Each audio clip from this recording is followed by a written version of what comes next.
You, get in here. Just the person I want to see, too. Sit down. You and I got some stuff to discuss. It's been a while since I last did one of these things, so we got a lot of ground to cover. First up, how you doing?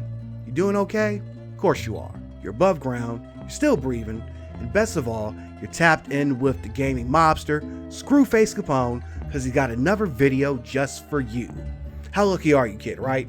Here I am with a new video. Now, I know my place kind of looks a little bit off center right now. I recently moved, still getting everything in order. As you can see, I don't even got my fedora with me. I got my do-rag on, but that's neither here nor there. I got a video for you guys, so that's all you need to worry about. Because I'm the Don, Screwface Capone, the gaming mobster, all that good stuff, right? Anyway, if you've been following this channel for any length of time, you've probably picked up on the fact that I really like fighting games. You've also probably picked up on the fact that I really like obscure retro games. The more obscure, the better. A few years ago, I did 2 videos about obscure 2-dimensional fighting games. Because while we all love our Mortal Kombats, our Fatal Furies, our Street Fighters, I'm having a brain fart today, our Darkstalkers, our Marvel vs. Capcoms, and all that good stuff, we never hear people talk about the Bloodstorms, or the Eternal Champions, or the Ninja Masters, or the World Heroes, or the Asuka 120%, or whatever. So, just like in the 2D realm, there's also 3D fighting games that don't get enough love, because we all know about our Tekkens, we all know about our Soul Calibers, we all know about our Virtual Fighters. But what about games like Techromancer? What about games like Battle Arena Toshinden? You know, games that we might not have heard of, or maybe just forgot about. Well, that's what this video is about. We're going to talk about some of those unsung heroes of the 3D fighting game genre. Now, this is the first in the series, so I know a lot of people are going to have their thoughts on games I should have included, games I probably should have left out, and there's going to be at least one person watching this who's heard of everything I'm talking about on this list. But that's what the comment section is for, because I'm definitely going to do a follow-up, so I want your suggestions. Like I'm saying, this is a mafia, so this is a team effort. Anyway, enough of that. I'm sure you're tired of hearing me talk, so let's hop right into the video.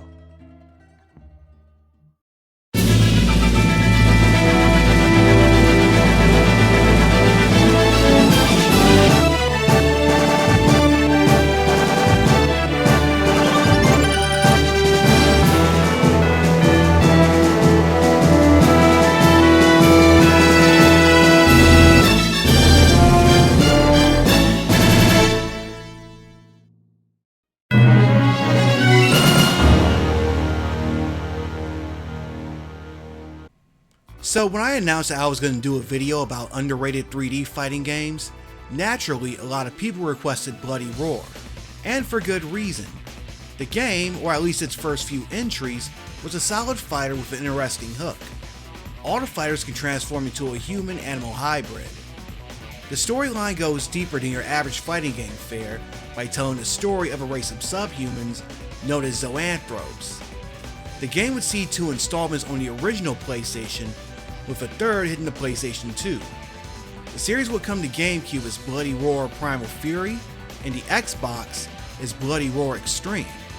Both of these games were alternate versions of Bloody Roar 3. The series would see one final installment, Bloody Roar 4, released in 2003 on the PlayStation 2. Sadly, that version wasn't received very well, and the series has been MIA ever since. There is hope, however.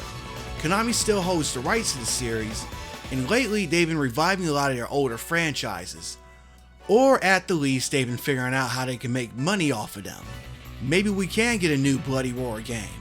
Chances are pretty slim, but they just put out a Gradius compilation, and if they were willing to bring back Getsu Fumaden, then the sky's the limit.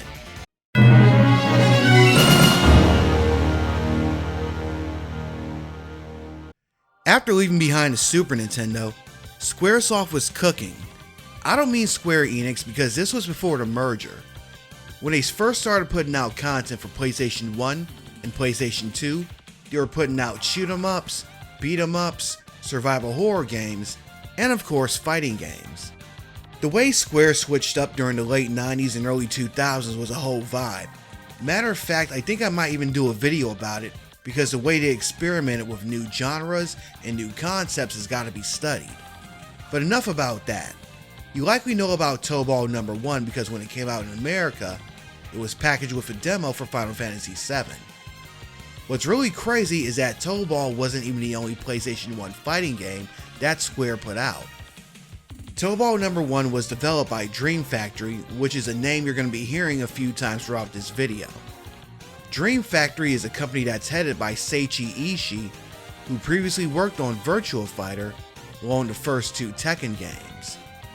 As you can see, the late Akira Toriyama, whom you no doubt know from Dragon Ball Z, did the character designs.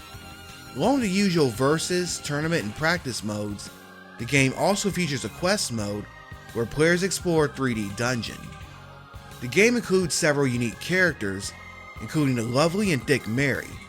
You can also unlock more in the game's quest mode. The game's blocky graphics lack texture, but the game ran at 60 frames per second, and the fighting was fluid. The game almost looked like a cartoon. The gameplay featured 8-way running, along with blocking and grappling. So, while it wasn't nothing mind-blowing, it did add a few wrinkles to the standard fighting game formula. And of course, the fact that the game came packaged with the Final Fantasy VII demo didn't hurt matters either. The game will receive a sequel, but sadly it never left Japan. Thankfully, there's an English patch. This is a good thing because it's an improvement over the original, so if you like fighting games, you'll definitely want to check this out. And here's hoping that Square Enix does an HD re-release like they did with several other classic titles.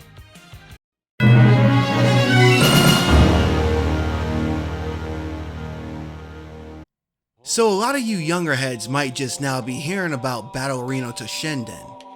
Or you might have discovered the game for the first time when it was included on the PlayStation 1 Classic. This is a shame too, as during the original PlayStation days, this was pretty much Sony's answer to Virtua Fighter. As a matter of fact, it was even a PlayStation 1 launch title in the United States, so you can tell Sony put a lot of stock into it. At the height of its popularity, the franchise even had a manga and an OVA. Toshinden was developed by Tamsoft. While the other big 3D fighters at the time, namely Virtua Fighter and Tekken, focused on realism and martial arts, Toshinden was more of a weapons-based fighter that featured fancy moves and projectiles similar to what you would see in Street Fighter. The game also introduced sidestepping, in which the player could shift on an additional plane of movement to avoid enemy attacks. This maneuver would pave the way for true 3D movement in fighting games. Hilariously, while Sony of America would market the game as a Virtua Fighter killer, the game would come to the Sega Saturn less than a year after the PlayStation release with a version entitled Battle Arena Toshinden Remix. The game would also see versions for Game Boy and MS-DOS. A number of sequels would soon follow, with Battle Arena Toshinden 2 being published in the arcades by Capcom, with Playmates bringing it to the PlayStation. An alternate version of 2, entitled Battle Arena Toshinden URA, would hit the Sega Saturn. There would be a third entry in the series released in 1997 for PlayStation, although this received mixed reviews. By this time, players had already gravitated towards games such as Tekken 3 and Soul Edge. A fourth game was released in 1999, but it never came to the United States. By then, we were too busy with games like Marvel vs. Capcom 2, Soul Calibur, and Street Fighter 3, so I doubt anyone cared. There would be a number of spin-offs, including a PlayStation game with super deformed versions of the fighters, a card game, and a puzzle game. The game would also receive a reboot for the Nintendo Wii in 2009, but rather than being developed by Tamsoft, the game was created by Dream Factory. See, I told you you'd be hearing about them again, and the game is said to have no connection to any of the previous Toshinden games. Sadly, none of these ever left Japan, and the franchise has been dormant since then. Do you want to see a new Toshinden game? Let me know in the comments.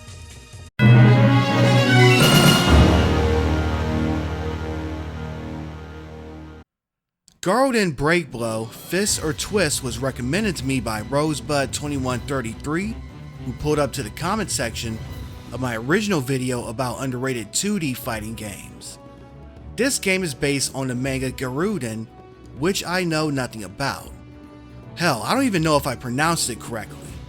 The game was developed by Opus and published by ESP Software in 2007 on the PlayStation 2.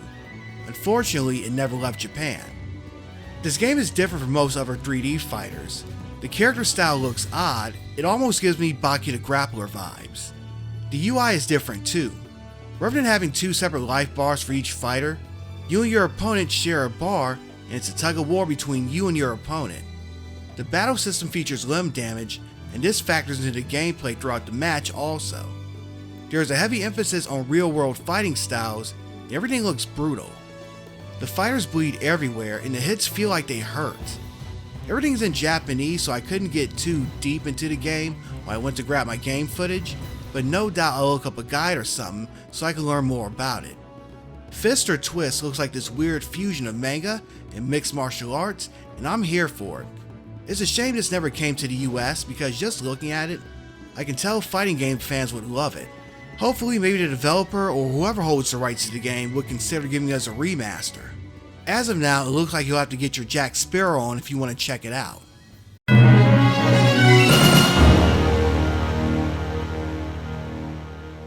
So I know a lot of you guys out there are getting ready to clown me, but personally I think that Mace had potential, and it was one of the few fighting games that were exclusive to the Nintendo 64.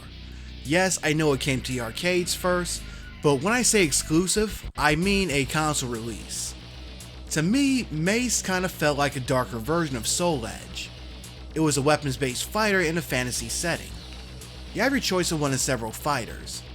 Your goal was to destroy the evil Lord Asmodeus and grab the titular Mace of Power. Depending on who you were, your character was either out to steal his power, out to keep others from stealing his power, or just plain out for revenge. The fighters run the gamut from Vikings to samurai to knights, and there are even a few hidden fighters, including a giant chicken. The game features environmental hazards, blood and gore, and of course fatalities. The game was developed by Atari, who used the 3DFX Voodoo graphics card to power its visuals. It was published on the Nintendo 64 by Midway. A PlayStation 1 version was planned but cancelled. This is another one of those games where you have to get your straw hat on if you want to experience it, and you'll either like it or you won't, but its dark vibe definitely helps it stand out.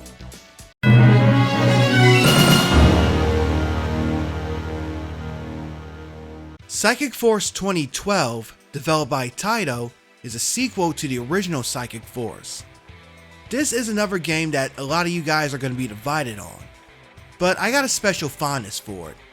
You see, back when the Don was at Kent State, there used to be an arcade machine at the cafeteria where I worked at. I would play it before work, after work, and even whenever I stopped by on my way to class.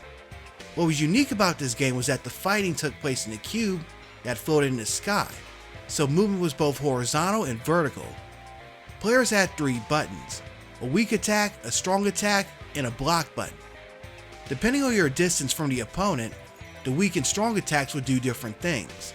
If you are far away from each other, you could shoot projectiles, and of course, if you were close, you could punch and kick. Along with your life meter, there was an additional bar called the Psycho Gauge. As you executed special moves, dashed, or blocked, this meter would be depleted, and if it was emptied, you'd have to hold down all 3 buttons to refill it. So the game was more about Dragon Ball Z style aerial shootouts rather than combos. It was pretty simplistic, but it had its own kind of strategy. The game takes place in the future world of 2010, where mutants, psychers, who are people with special powers, attempt to live peacefully while being hunted down by the government. Some of these psychers attempt to create a peaceful utopia, while others have ulterior motives. The character designs are anime inspired, and the gameplay is fast paced. The game hit arcades in 1996, it came to Dreamcast and Windows in 1999. A version of the game came to PlayStation 1 in 2000, which was entitled Psychic Force 2. While this version had downgraded graphics, it also featured additional game modes and characters. In 2012, a Taito X2 powered version of the game would hit arcades that would utilize Taito's online service. Again, this is another one of those rare games you have to hunt down and check out at least once. It might not be for everyone, but it does some pretty unique things that you don't see in other fighters.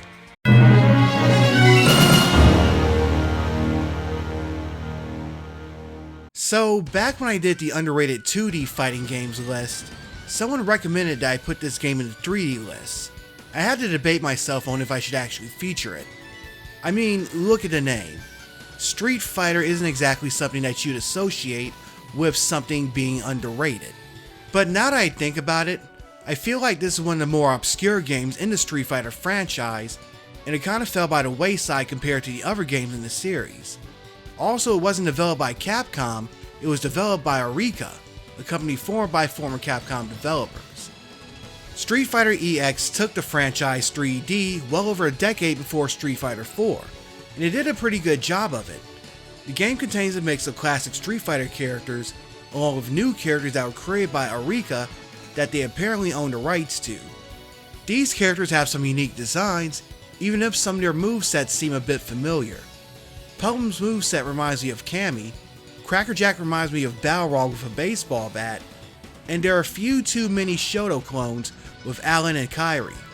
Still, I like these new guys, and I think it would have been cool to see them in a 2D Street Fighter game.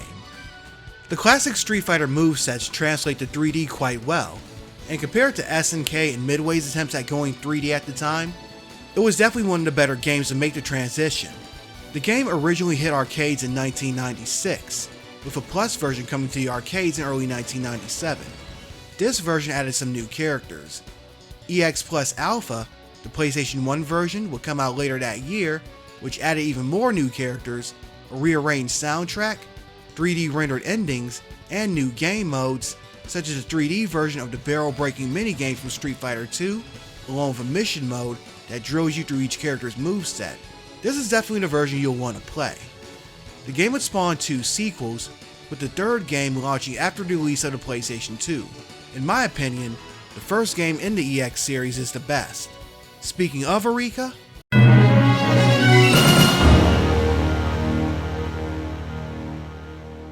the company would go on to create Fighting Layer, which is an arcade fighting game that was published by Namco in 1998.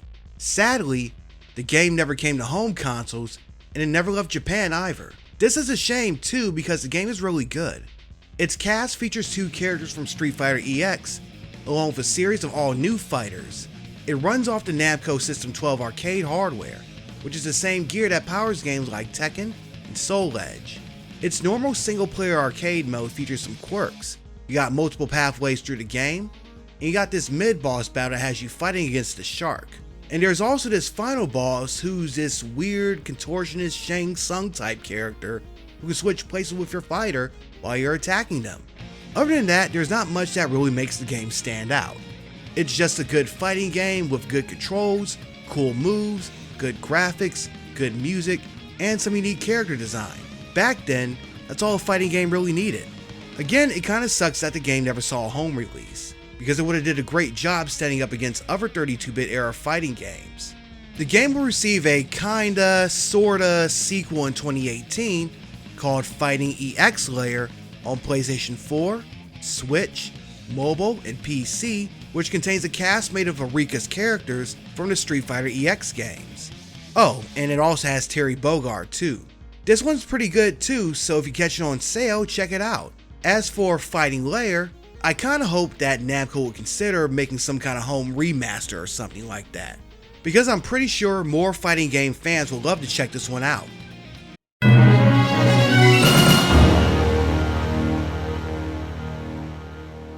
So, like Tobal, Ehrgeiz is another PlayStation 1 fighting game from Square. And like Tobal, it was developed by Dream Factory. And like Tobal, it has a quest mode to go along with its main fighting game modes. Where the game differs, however, is that Ehrgeiz feels more like an arena game akin to Power Stone.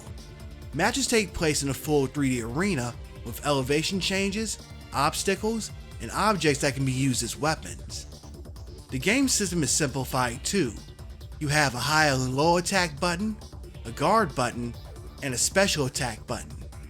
The game's quest mode is a hack and slash dungeon crawler that has its own plot and game mechanics. So again, like with Tobal, it feels like you're getting 2 games in one. The real kicker here is the addition of several characters from Final Fantasy VII. So if you do remember this game, this is likely the reason why. Ehrgeiz is another one of those games that you either loved or hated, but you had to experience at least once. Since Square seems to be re-releasing a lot of their old PlayStation 1 era classics, maybe we'll get a re-release of this game too.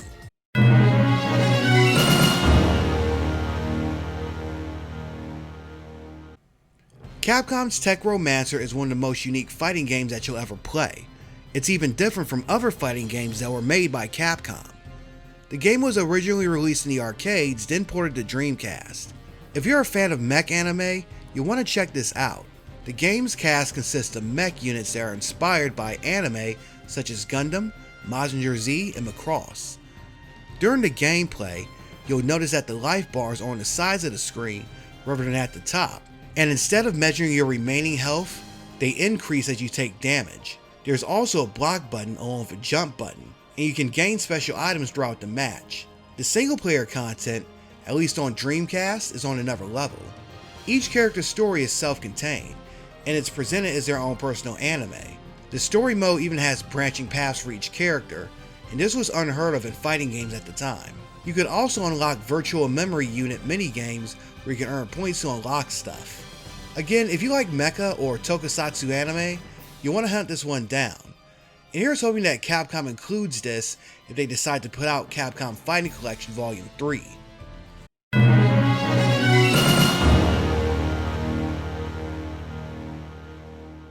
Most of the time when I do these lists, I like to do 10 entries. However, I'm throwing in an extra one because I'm the Don and I love you guys.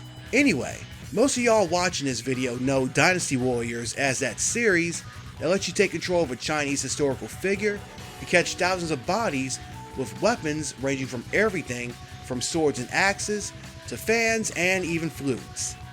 The first game in the series, however, at least in America, was actually a PlayStation 1 fighting game. In Japan, the game was known as Sangoku Musu. The game we would know as Dynasty Warriors 2 is known as Shin Sangoku Musu. So basically, this kicked off a whole new series in Japan, and that's why our Dynasty Warriors games are one entry behind. Enough of that though. If you are familiar with Koei's output up to that point, Dynasty Warriors will come as a shock. You see, the company has been known for historical simulators such as Romance of the Three Kingdoms and Nobunaga's Ambition. And oh yeah, games like Aerobiz and Uncharted Waters too. That's why it was surprising to see the company put out a one-on-one fighting game. And what's even more surprising is that it's pretty decent too. It's a weapons-based fighting game similar to Soul Calibur, but it does have a few tricks. In addition to 2 attack buttons, you have 2 defense buttons, one for horizontal slashes and one for thrust. So if you time the button press correctly, you can parry your opponent's attack. This is in addition to the usual blocking method, so there's layers to the defense. You also have desperation moves that can be done when the health bar is low or the rage meter is full, kind of like the old school SNK fighting games. You get 10 fighters, 3 bosses, and 3 hidden characters. The bosses and hidden characters can be unlocked for a total of 16 fighters. True to Koei fashion, the game's characters are based on the Chinese novel Romance of the Three Kingdoms. Not only is this game fun, but it's educational too. Kinda disappointing that Koei never did a proper sequel to this game. Instead, as you know, they took the series in the direction that it's in now. Not that I don't enjoy the Dynasty Warriors games, but if they decide to create another fighting game based on the Three Kingdoms, it could be something epic as long as the gameplay is on point. Let me know what you think.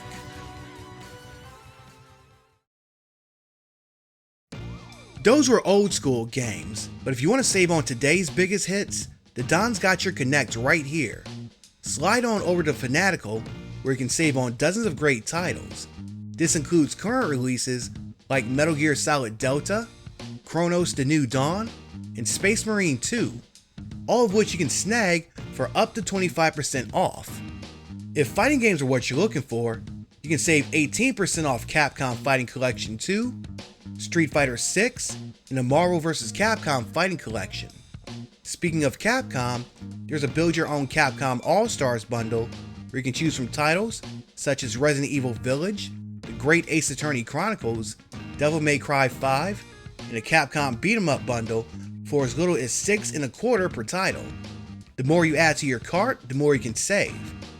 Or you can check out the September Platinum Collection, where you can get titles such as the award-winning Disco Elysium, Paradise Killer, and Mayhem Brawler for at most $3.33 a pop. Again, the more you add to your cart, the more you can save. Fanatical is a legitimate key seller for Steam, not a third-party marketplace like G2A. You don't have to worry about any fraud or scams because these are legit Steam keys. And I wouldn't promote anything on my platform that I wouldn't use myself. So therefore, if you want to save on some great games, my affiliate link is in the description below. Tell them that Don sent you. And that was the video. I hope you enjoyed watching it as much as I enjoyed making it. Anyway, if you made it this far, what I want you to do is go into the comments and drop the name of your favorite 3D fighting game. I don't care if it's old school, I don't care if it's new school, I don't even care what system it's on. Mine is the original Soul Edge on PlayStation 1. Anyway, speaking of the comments, if you got suggestions for a game I should feature in a future installment, again, leave that in the comments.